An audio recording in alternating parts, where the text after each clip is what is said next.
Well, I have seen numerous Christmas flicks that are worth it for the entire family, from Home Alone to The Santa Claus, or classics from It's a Wonderful Life to Miracle on 34th Street. And those are all good flicks, even for families. But there's this one Christmas flick I feel like not many people talk about, and I've looked high and low through YouTube, and I've only found a few reviews on this. And that's the film All I Want for Christmas, which recently celebrated its 30th anniversary not so long ago. But is this film really as bad as they say it was 30 years ago? Or should the Big D give this film some good old-fashioned Big D justice? Watch this review and find out. Ho ho ho ho, this is Big D's Entertainment Rankings and Reviews. Ho ho ho.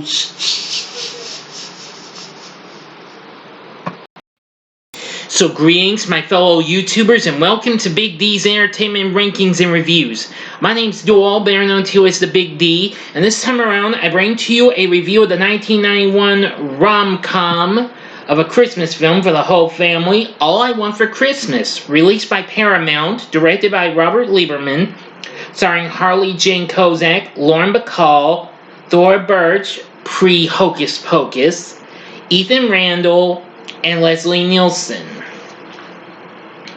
Now, I won't give this the film's whole story away, okay? Because this film's pretty rare and what have you. Now, the film focuses on siblings Ethan and Hallie O'Fallon, two siblings living in New York, and they plan to launch a scheme to give what they most want for Christmas, involving their parents Catherine and Michael, plus their grandmother Lillian, played by the legendary late great Lauren Bacall. Well, when Hallie meets Santa Claus, played by Leslie Nielsen, who of course was already now being a big star in, well, one of the newest big franchises for Paramount, The Naked Gun, she asked for an unusual gift, her parents back together again. Well, apparently, these two siblings are embarking on a big adventure.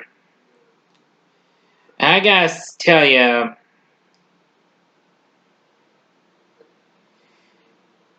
I must say, this is really underrated. Now, I've only seen maybe a time or two, so bear with me. So I'm not going to give this whole story away.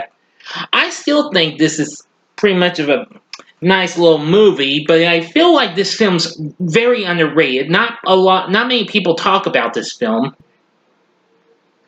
But however, things do take a turn for the worse when this one guy takes interest in Catherine, and Ethan gets preoccupied with not only his parents' romantic dilemma, but also his own, one brought about by his new friendship with a girl named Stephanie. But apparently, scheme evolves with all sorts of things, from mice to telephone calls and even an ice cream truck. But anyway, yeah. Kind of thing is a little bit of Home Alone, with just a little toned down. The traps and the Parent Trap rolled into one. Anyway, yeah, I think this film's not too bad. I mean, now I did get a chance to rewatch it, being my second time of seeing it last year. Unfortunately, I never will get to see it again this year, but I wish. But anyway, again, I feel this film's so underrated. Now, I do like the cast in this. At this point, the cast isn't too bad, as we have Harley Jane Kozak as Catherine, and Jamie Sheridan as Michael, Kevin Nealon as Tony, and Lauren Bacall as Lillian. Yes, the grandmother. We have Amy Oberer as Stephanie, and as the kids, we have Ethan Randall as Ethan. And I thought this guy was familiar. He'd later go on to play a rough version of Rusty Griswold in the film Vegas Vacation. He'd also appear in Empire Records, That Thing You Do, Eagle Eye, Can't Hardly Wait. Heck, even on I think this is what I think is. Give me a second, folks.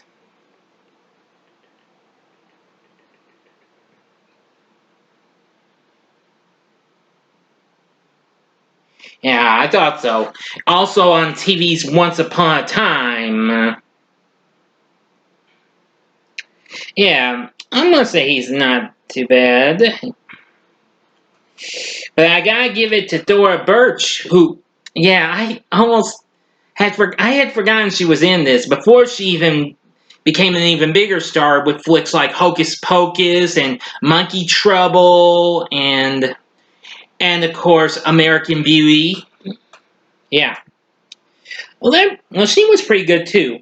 There's another character in the film, Olivia, played by funny gal Andrea Martin of SCTV fame. See, and then of course there's Leslie Nielsen playing Santa Claus. Yeah, you probably wouldn't even recognize him, but it's him, all right. Yeah, I gotta say he wasn't too bad either. When he hears, well, what